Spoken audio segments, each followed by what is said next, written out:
ఇవాళ ఈ రాష్ట్రంలో ఎస్టీలకి రిజర్వ్ ఫారెస్ట్ లో భూ హక్కులు కల్పించిన వ్యక్తి ROFR చట్టాన్ని తీసుకొచ్చి అక్టోబర్ 2వ తారీఖు గాంధీ జయంతి రోజున ఈ రోజు భూమిని పంపిణీ కార్యక్రమం చేసింది ఎస్టీలకి జగన్మోహన్ రెడ్డి గారు కాదా అని అడుగుతున్నా. నువ్వు 40 సంవత్సరాల ఇండస్ట్రీ 14 సంవత్సరాలు ముఖ్యమంత్రి అన్నావు కదా, ఎప్పుడైనా ఇలాంటి చట్టాల గురించి ఆలోచించావా?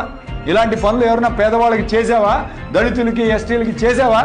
ఇవన్నీ చేయకుండా ఇవాళ 10 రోజులు ఎలక్షన్ ముందు నీకు ల్యాండ్ టైటిలింగ్ యాక్ట్లు లేకపోతే జగన్మోహన్ రెడ్డి గారు దోచుకున్న దుష్ప్రచారం కోసం ఈరోజు ఒక నింద వేసే కార్యక్రమం చేస్తారా?